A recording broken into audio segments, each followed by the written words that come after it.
Now it's time for 3x3 Experiment by JCD, comparing stories from ABC, CBS, and NBC. The never-ending response in the latest round of a war of words with the U.S. after a high-stakes showdown at the UN. Good evening, and thank you for joining us. This could be a critical week as the threat of war looms in Ukraine. The U.S. saying Russia is looking for a pretext to attack Ukraine. Russia accusing the U.S. of whipping up hysteria. Tonight, President Biden is warning Russia that it will face swift and severe consequences should it attack. As Ukraine tonight appears to show more signs of preparation for war, civilians getting weapons training, the U.S. took its growing concerns over Russia's plans to the UN Security Council. With Russia deploying more fighter jets and conducting anti-submarine naval drills. Adding that the U.S. and its allies are continuing to prepare for every scenario. President Biden tonight saying the U.S. is prepared if diplomacy fails. With Russia's continuing its buildup of its forces around Ukraine, we are ready no matter what happens. The Cold War foes faced off today at a meeting at the UN Security Council. That after a high-stakes showdown between the U.S. and Russia at the United Nations. The situation we're facing in Europe is urgent and dangerous. Russia's aggression today not only threatens Ukraine, it also threatens Europe. The U.S. called for the de-escalation of the largest mobilization of troops and weapons in Europe in decades.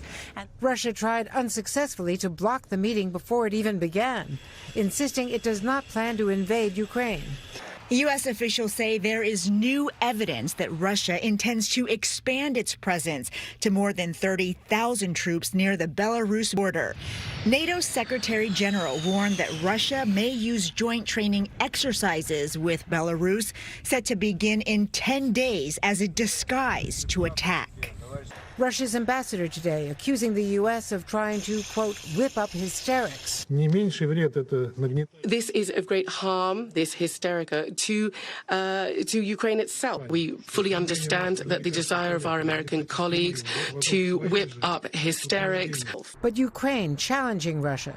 If Russian officials are serious when they say they don't want a new war, Russia must continue diplomatic engagement and pull back military forces it amassed along Ukraine's borders. The U.S. ambassador to the UN, Linda Thomas-Greenfield, demanded to know why then are there more than 100,000 Russian troops surrounding Ukraine on 3 sides.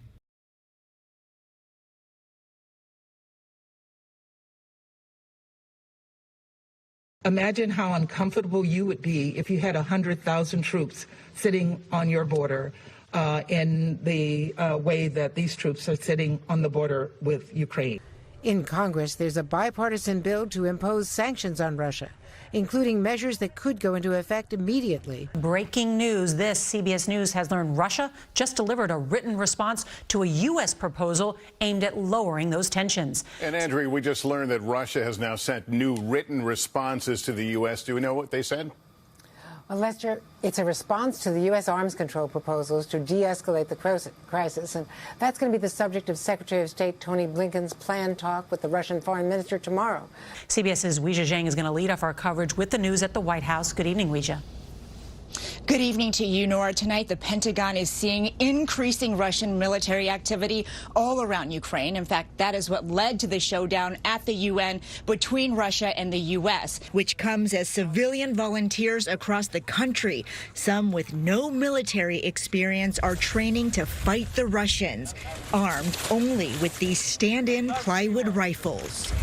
Ukraine's defense minister today celebrated the latest American ammunition shipment. CBS News has learned that the Pentagon is close to announcing the deployment of U.S. troops based in Europe, moving them close to the front lines with Russia. And tomorrow, Secretary of State Antony Blinken is set to speak with Russia's foreign minister when they will almost certainly talk about that new written response. At the same time, one ominous sign, Russia has now moved blood supplies they would need in an invasion to its troops on the border. He's also clear-eyed about the potential for war.